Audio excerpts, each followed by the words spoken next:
Welcome to week 2 for my second submission here at the University of Florida on cultural perspectives of a disability.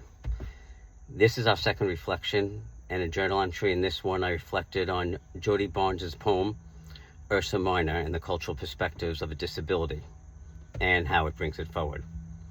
What stood out to me immediately was how Jody talks about her son. Like, I have a son too, so I related, and her son Alex. She doesn't reduce him to a diagnosis or frame him in terms of what he cannot do.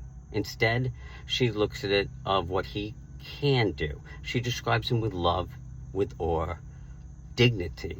Her prescription or perception, it's like prescribing this disability differently, of holistic.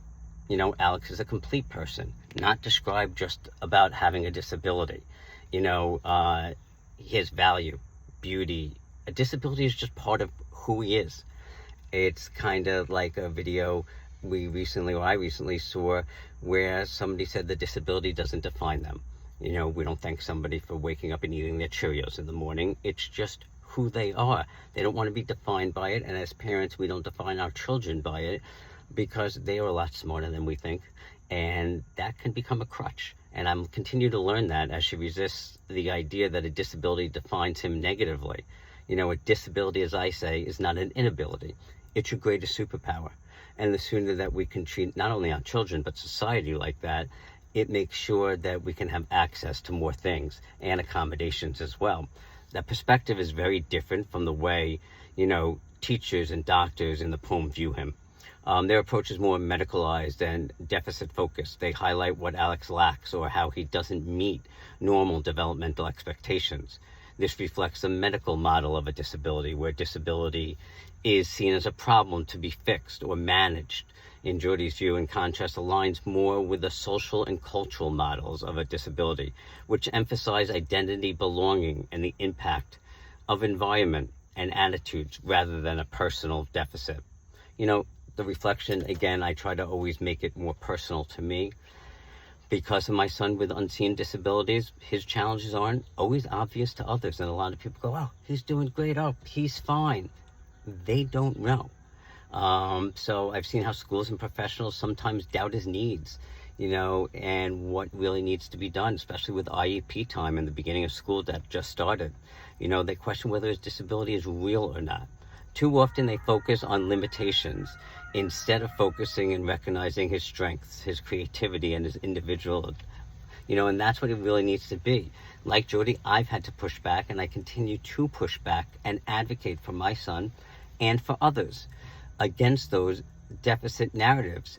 It's almost like they are trying to put a disability and saying, but you've overcome it, but you're on medication, but you've been given that IEP before, and look, we can't see anything wrong anymore. You've done better. So, that negates the disability. Well, there's legal acts that change that, especially after, one of the big cases that was done versus United Airlines that did just that. They said that you can't just say somebody could be cured by a disability just because they are on medication or have a prosthetic leg. The only mitigating circumstance, as it's called, that could be done is by eyeglasses. Other than that, you can't use mitigating circumstances. And, Shula, I believe that was the case, and forgive me if I'm wrong. But my faith and my cultural background also play a big role in shaping how I see a disability. They remind me that every child is created with dignity and purpose. Differences are not flaws.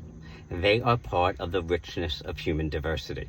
That belief helps me stand firm when others only see challenges, because I know there is strength and value in who my son is and who your child is out there for people with disabilities. And for me, Jody's message is powerful. Children with disabilities are not broken, and their identities are not deficits. Families often, see wholeness, love, and resilience where institutions, and yes, even schools, and yes, even doctors, see a diagnosis and a limitation. Her poem, it calls on professionals to step back, listen, and reconsider the assumptions they bring into their interactions with children and families. So my main takeaway from a poem such as this, and from recent learnings, is that cultural perspectives matter deeply.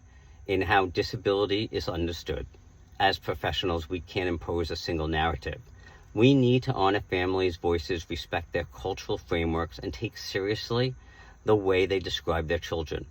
For my own professional practice, this means challenging the ableist language, centering strengths, and making sure families feel heard and valued in their decision. I thank you for listening, and I'm looking forward to continuing these reflections and then sharing them with a wider audience. I'm Dr. Eric Fishon, and we'll see you soon.